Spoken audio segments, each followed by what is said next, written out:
The views and opinions expressed in this podcast are those of the hosts and guests and do not necessarily reflect the official policy, position, or views of SWSC or the Sudbury Wolves Hockey Club.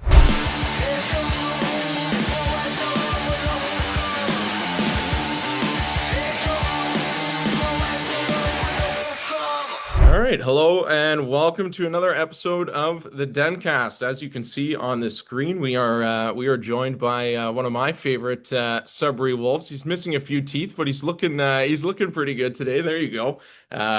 Nathan Villeneuve joins the DenCast. Billy, thanks for doing this. Oh, thank you. Yeah, man. So a little background on Villy. It's incredible. One of my first questions for you is I can't believe you're going into your fourth season in the OHL. Kind of feels like yesterday you were the annoying 16-year-old that was sitting up towards the front of the bus with me. Now you're way back at the back of the bus. Don't even know you're on half the trips we're on. But if you don't know Nathan, he's been making noise since entering the OHL 3 seasons ago. He was a third overall pick by the Sudbury Wolves in 2022. Tallied 22 points in his rookie season, then doubled that in year two, put up 50 points, and that was enough for Villy to get recognized by some NHL scouts. He was drafted 63rd overall to the Seattle Kraken of the 2024 NHL draft. And then this past season, Villeneuve put up 70 points, also 120 penalty minutes. Way to go, Villy. And one thing that I want to say about Villy is he's definitely one of the funniest kids on the bus and plays the game right, plays the game with speed, grit, and a ton of energy. So excited to have Nathan as our first player on the DenCast this year. So I'll ask you that first question. Can you believe you're going into year 4 in the Ontario Hockey League? That's crazy. I mean, the older guys kind of told me how fast it goes, and I didn't really believe them until now. So it could be my last year in Sudbury, or if not, I've already done in the league. So it's pretty mind blowing to me, and I mean, it's the best time of your life, kind of playing junior hockey.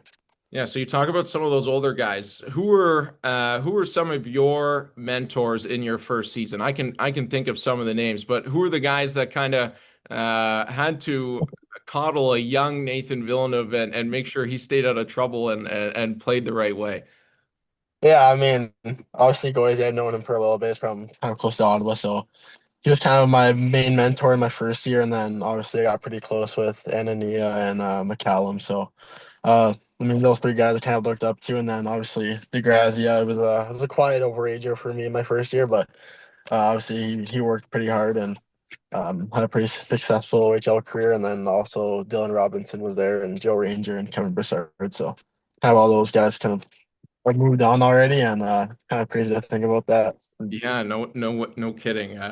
It's funny. I was talking with Braden Bennett, obviously the Wolves' first round pick this year, and I asked him, "Who are you looking forward to play with, or who are you most excited to meet on the Sudbury Wolves?" And he said, "You." Can you believe that you're kind of in the role that Goizy was for you now? How do you? I guess my question is, what advice are you going to give to a young player in Braden Bennett making his first year in the OHL this season? Yeah, obviously I kind of took that leadership role last year, and I mean try to help the young guys out a little bit. And I mean this year I'm going to take even bigger steps because 1 year older and um, possibly my last year in the league. So obviously just have fun while you're doing it, but also at the same time when it's time to work, you got to work because I mean if you're a lazy player, then NHL scouts don't really like that. So honestly, play your game and just have fun with it is kind of my advice to the young guys. Yeah, neither will Scott Barney if you're a lazy player. I know that for sure. So we're in the off Yeah, season now, Billy. What does Nathan Villeneuve do for fun during the off season other than lifting weights and shooting hockey pucks? What do you get up to? I loved enjoying like time at my cottage.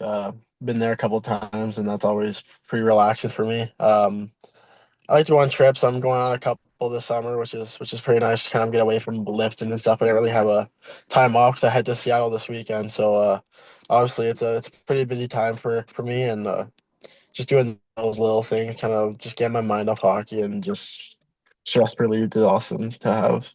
Where are you going? I'm going to Cuba and then Mexico. So No, yeah, it's pretty sweet. Yeah. get a little tan on. Get a little tan on. Are you Yeah. are you a golfer during the summers or not really? Yeah, I golf a lot, but I mean, that's not really relaxing to me. I get pretty frustrated when things aren't going my way, so I don't really take golfing as a relaxing time. Drew, who do you think's the best stick on the Sudbury Wolves for golf? There's not many anymore. Not many anymore. Who was it? Connie and Larman were pretty good. Coughlin's pretty good, but me and him are pretty similar, so we're a pretty good duo. But Connie is probably one of the best golfers I ever played with. Yeah, I'd love to see a Nathan Villeneuve Chase Coughlin golf match. I feel like that could be top A tier mess. entertainment. Yeah. Yeah, yeah. Mic that up. Yeah, miking that up. Yeah, there probably have to be a few edits in that video if that ever Yeah. came. Okay, so what else do I have for you? So growing up, who were some of your mentors growing up? Who did you look up to growing up? Yeah, I'm kind of a self-motivator. I mean, my mom obviously just seeing her do what she did to me and all my siblings was pretty insane. The kind of think about now as I'm growing up is like I don't think I could do that if I was a single mom taking three people to hockey tournaments, missing work weekends to travel to Toronto or all over the states and stuff. It's pretty impressive. So just seeing how hard she works kind of motivated me a lot as I grew up, and I mean, she turned me into the person I am today, and she's probably the best human I've ever met. So Shout out to Mrs. Villeneuve. Yes, she's done an incredible job getting you to this point for sure. All right, so I'll take you back to your first year again. And I had fun asking some of the Wolves players that got drafted this year this question. But do you remember what OHL draft day looked like for you? What were you up to? Who was there with you? yeah, I don't know if I'm really supposed to say this, but I was Oh, actually no, in no. Go ahead. I was actually in Sudbury the day before because obviously I knew I was getting selected because the top four people go to the office in Toronto. So I was in Sudbury the day before, kind of looked around. Rob kind of gave me all that swag, and Buckland was there. So uh, he was, they're pretty good to me, and I just was just pretty excited to kind of play in a small town. I didn't really want to play in like a massive town like Toronto or Mississauga area because they don't really get too many fans, and I knew that our age group was kind of like the turnaround for Sudbury after that Byfield year, and just like the fan base is insane there, so it was pretty cool. Shout out to Wolves Nation for sure. Um, what else do I have for you here? So it's funny you mentioned that the top four guys kind of get to come in and obviously you probably got the Wolf on the Wire tour and all that, which is pretty cool. So let's talk about your game. How's your game grown since your rookie season, you think? Yeah, obviously in minor hockey, I had to find I was more like a skill guy, kind of did everything, and then in your first year, you have to kind of just find a role that works for you, that you stay in the lineup and you play every game. So obviously, you're not gonna be that guy that's gonna put up 100 points. I mean, not everyone's like McKenna, so you have to find that role, either if it's just grinding or making plays or even fighting. Like we need guys that are really able to stick up. I mean, this year we had Luca Blonda. I mean, our first rounder, he was kind of like me this year. He maxed out his fights in his first half the season, which is something that I really appreciate from the young guys. I mean, he's like a bigger guy get blown up, and he's going out and fighting a guy that was 6'7" on Peterborough. So I mean, you don't really see many guys like that. It obviously shows that he has character and he cares for his teammates. So obviously that's really nice to see, and I think that's going to go pretty far away with NHL scouts watching us every game. So I'm sure that a lot of guys noted that down.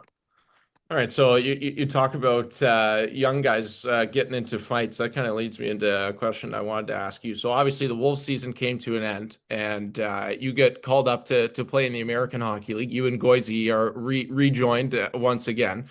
And doesn't Nathan Villeneuve get into a fight in his first AHL game, drop in the midst with Scott Sabrin? My question is, Nathan, what is wrong with you?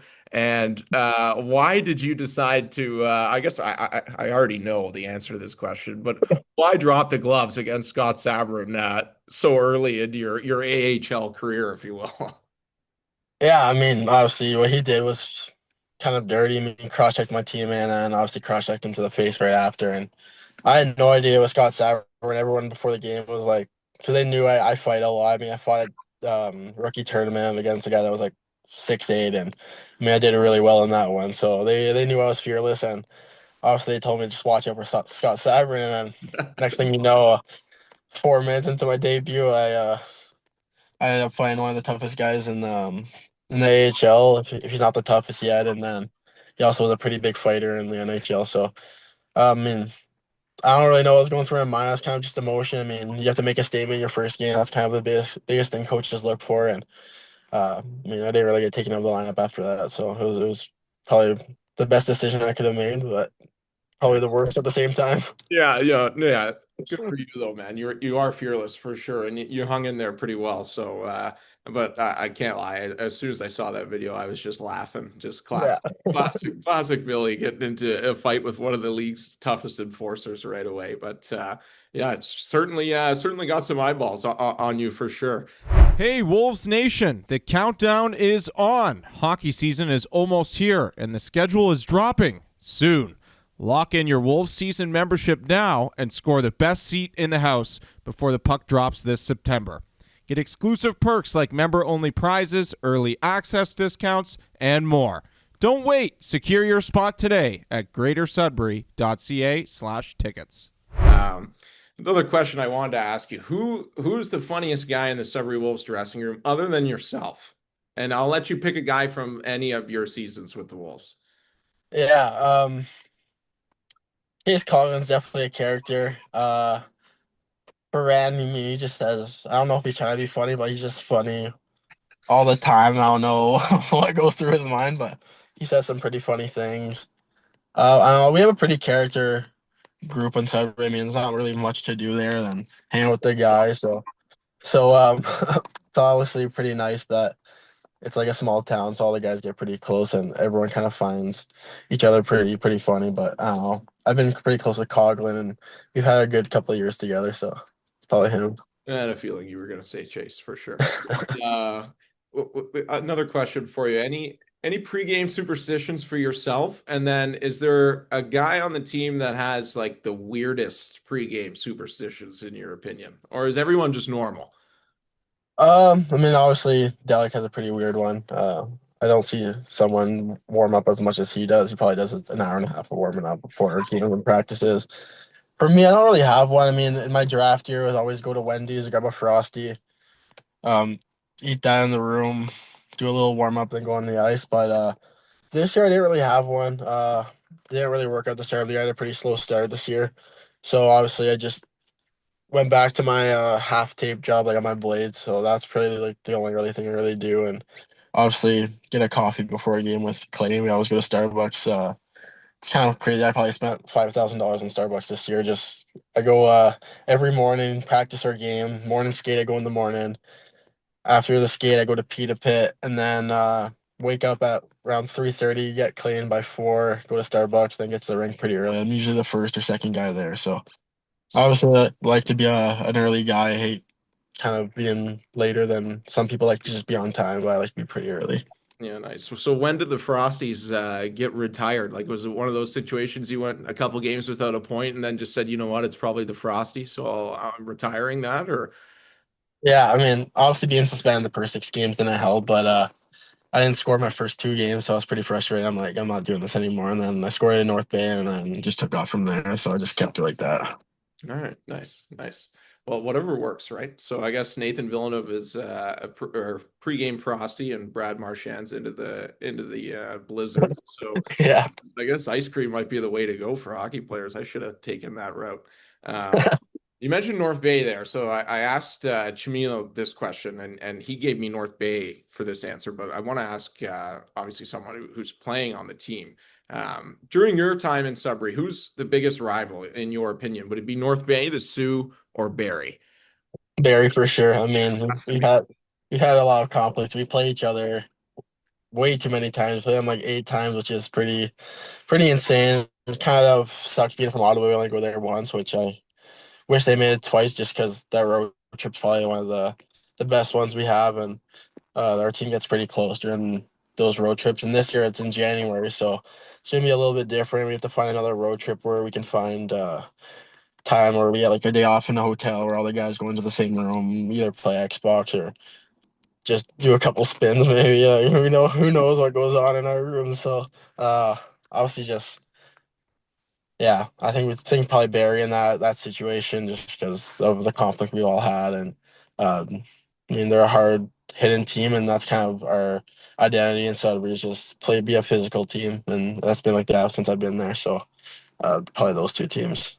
Yeah, it's crazy. Last year, you guys played Barry 7 times before the trade deadline, which is Yeah, just insanity. It seemed like every other weekend, either Barry was in town in Sudbury or we were in Barry. So yeah, uh, exactly. it's hard not to hate those guys eventually when you play them so much. Um, you talked about Ottawa. So obviously, like your hometown from just outside of Ottawa. I was trying to think of my personal favorite moments from your career so far with the Wolves.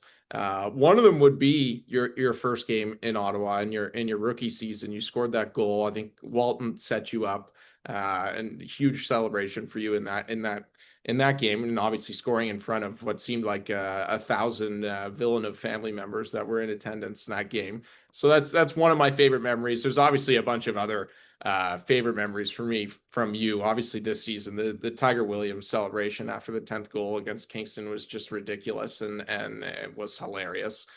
So that was another one. Obviously, the 2 goal game against Kingston in the playoffs that was obviously pretty special. And then your OT goal at home with the selfie stick celebration. You've got some pretty good celebrations going so far in the OHL, but. What would you say is your favorite moment as a Sudbury Wolf personally, not as a team? Obviously, there's big team wins, but just as an individual, what moment sticks out to you? Yeah, I think scoring my first hat trick is kind of pretty special to me, just because I've had a lot of multi-goal games, but I haven't been able to pop the third one in. So kind of getting that was just like a relief. But there's been a couple. I feel like um, just all my overtime winning goals, just like it's just a good feeling. I mean, obviously, I don't really care to score the goal. I'm more of like a team guy. So, but always that feeling of just like shutting another team down. Obviously, it was Peterborough at the end of the year this year. That was kind of the one that to send them home back to their summer without a win is obviously pretty nice because a lot of those guys are from Ottawa. So, that was pretty nice. Nice. Yeah, it's nice when you have a whole collection of favorite moments in the OHL, Billy. I had one, so it's nice when you have an entire collection to choose from. What else do I got for you here? So one of my questions was, what's your favorite road trip or favorite away barn to play in? But I feel like you kind of answered that. The Ottawa trip is always good.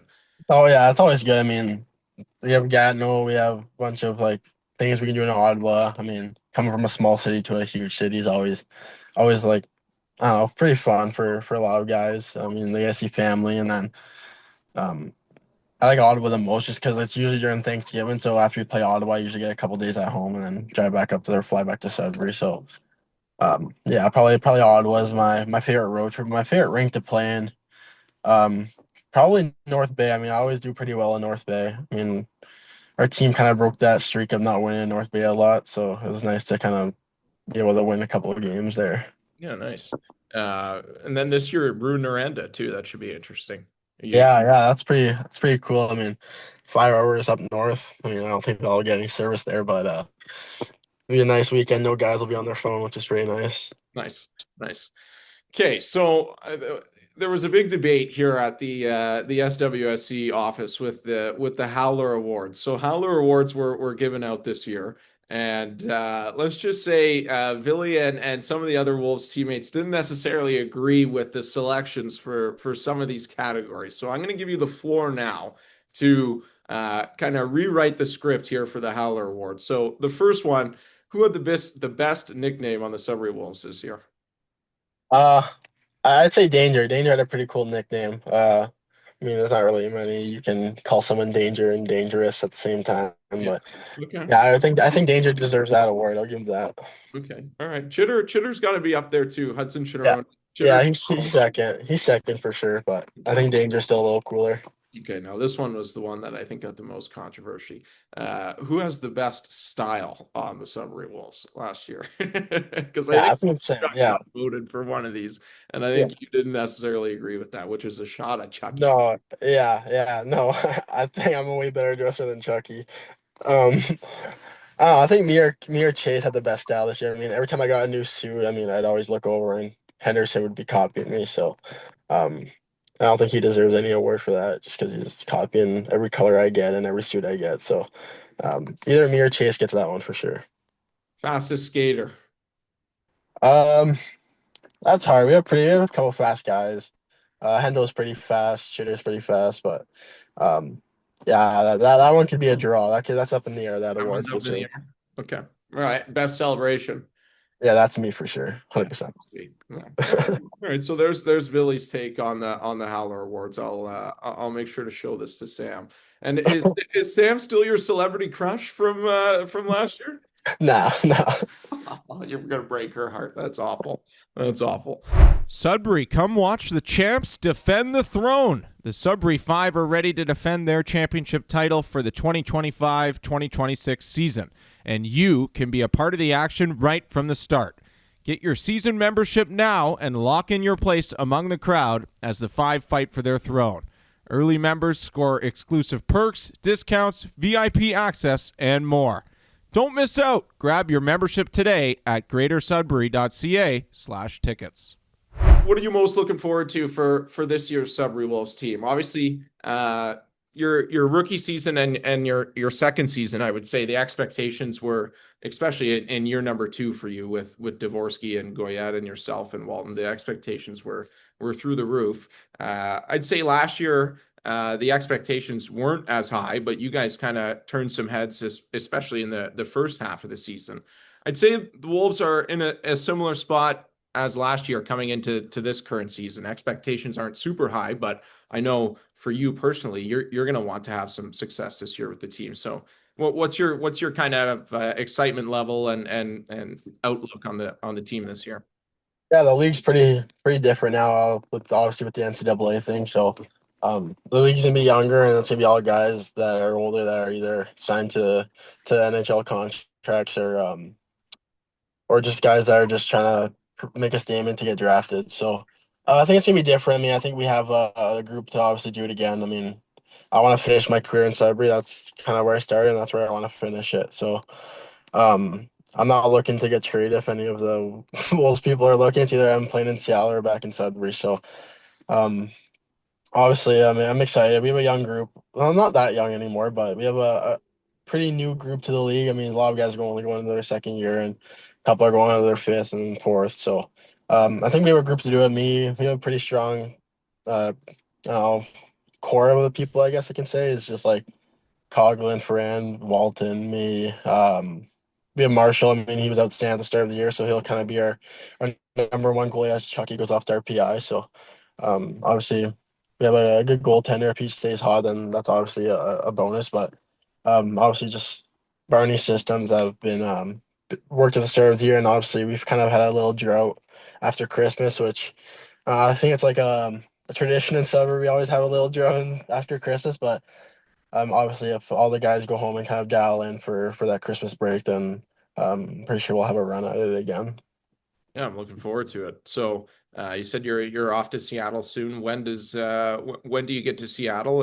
And talk about last year, another a cool moment for you. I literally turned on your preseason game, and within 3 minutes of me watching the game, you score not your first official NHL goal, but you score your first goal wearing a Seattle Kraken jersey in a preseason, a beauty of a one-timer. Talk to me about that goal, and then talk to me about what the next couple weeks look like for you in terms of heading up to Seattle for camp. Yeah, obviously that goal was, I don't really know what to say. It was I kind of blacked out. It was just kind of like crazy how I kind of scored in my first game in front of a sold out crowd in Seattle. I mean, their fan base is unbelievable, and I mean, obviously their staff was amazing to me and gave me the opportunity to be able to play in those games. So, and scoring that goal was pretty surreal for me, and obviously having Gozy kind of by my side on the bench, kind of doing okay, kind of gave us both shivers at the same time. Just like it's like we're almost there, but we still have a long way to go. So obviously, I'll say that moment with kind of a guy I kind of grew up playing with throughout my OHL career was pretty surreal. And obviously, and Seattle, I leave pretty early on Sunday morning, so it's just Canada Day weekend. But yeah, I've got to dial in now for Seattle. So it's been a long couple of weeks here. I mean, just kind of getting my cardio back up to game shape, and then I've been working out a lot. And then this weekend we have a shooting guy. He's the top shooting coach in the world. He does like Bedard, Patterson, and all those guys. So obviously working with him is pretty cool. And I get to also spend another weekend with Goyette, and obviously saw former Sudbury Wolf Toure was out there with a couple Sens players today, which was pretty nice to see. He's working hard and he's gonna have a pretty successful career, I think. So, and just kind of dialing in for this weekend. I leave Sunday at 6 in the morning, and only there for 4 days. But I mean, it's a first statement I have to make with a new coach. So obviously, it's not going to be easy for me. But at the same time, it's going to be a pretty fun experience again. All right, Billy. Well, best of luck. Best of luck in Seattle, and if we end up seeing you in Sudbury in the fall, looking forward to one more, maybe one more kick at the can with the Yeah, old. yeah, that'd be great. Hopefully, we'll be able to bring one back to Sudbury soon here. So that'd be nice. All right, Billy. Thanks. Yeah, thanks, man.